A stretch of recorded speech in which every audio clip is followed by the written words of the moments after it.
Alors le top 4 des meilleurs pains pour la santé.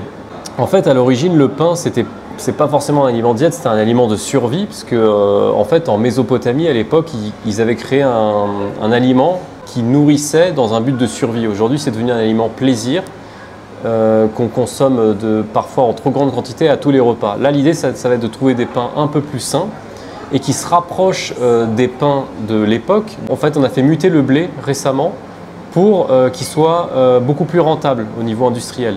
Donc l'idée, ça va être d'aller chercher des grains beaucoup plus anciens, qui se rapprochent en tout cas de ce qui se faisait à l'époque, beaucoup plus riches en fibres et avec un index glycémique beaucoup plus bas. L'index glycémique, c'est ce qui va mesurer l'élévation du taux de sucre dans le sang. Et plus le pain va avoir un index glycémique bas, moins ça va entraîner de prise de masse grasse, de problèmes métaboliques comme le diabète ou autres problèmes de santé. Donc c'est quoi un pain bon pour la santé? Ça va être un pain au levain plutôt qu'un pain à la levure, riche en fibres, plus riche par exemple en protéines ou en lipides que le pain blanc classique. Et ça va être un pain dont globalement l'index glycémique est plus bas que la baguette blanche, le pain de mie, les biscottes, etc. Tous ces pains-là qu'il faut en général limiter. Plus un pain va être riche en gluten, plus certaines personnes vont ressentir un inconfort au niveau de la digestion.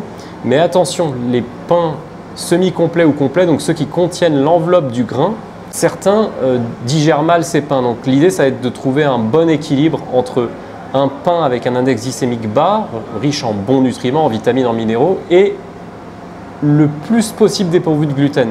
On va essayer de chercher cet équilibre-là pour avoir les meilleurs pains pour la santé, pour la ligne et pour la digestion. Le grand gagnant, ça va être le pain de sarrasin. En fait, la farine de sarrasin, c'est une des meilleures au monde, en tout cas de ce que j'ai trouvé. La première chose, c'est qu'elle est complètement dépourvue de gluten. C'est une pseudo-céréale et elle a l'un des IG, donc des index glycémiques les moins élevés. Pour moi, elle a le meilleur rapport nutriments, index glycémique et teneur en gluten. Bon, c'est très dur de faire un pain de sarrasin, c'est beaucoup plus dur de faire un pain de sarrasin que de faire un pain à base de blé classique. Ceci dit, moi j'utilise le sarrasin pour faire vous savez, les galettes bretonnes avec les omelettes le matin et c'est parfait en termes d'apport, c'est nickel. Ensuite, on a le pain de seigle. Alors le pain de seigle, pareil, un index glycémique très bas. Par contre, lui, à l'inverse de la farine de sarrasin, le seigle contient du gluten. Donc là, il faudra quand même faire attention. Bon, il en contient très peu.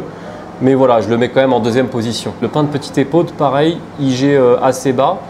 Teneur en gluten assez basse, mais bon, il y en a. De toute façon, à part le sarrasin, j'ai pas trouvé d'autres pains, on va dire que j'ai identifié comme étant sains et qui sont dépourvus de gluten. Là, le pain de Kamut, alors il est très peu connu celui-là.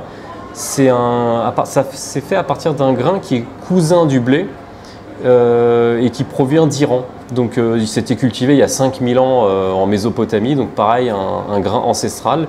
Et c'est un pain bio par définition, c'est un super bon pain pour la santé, un des meilleurs, mais il a une certaine teneur en gluten qu'on ne connaît pas malheureusement.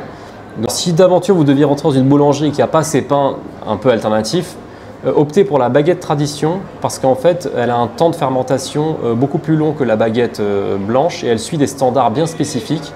Donc du coup, derrière elle a un index glycémique beaucoup plus bas que la baguette blanche. Donc elle va entraîner une moindre sécrétion, on va dire, d'insuline par le pancréas et donc moins de problèmes de santé. Et en deuxième choix, si vous le digérez bien, un pain semi-complet ou un pain complet, mais au levain. De même que la baguette tradition, prenez-la au levain. Et vous serez au top.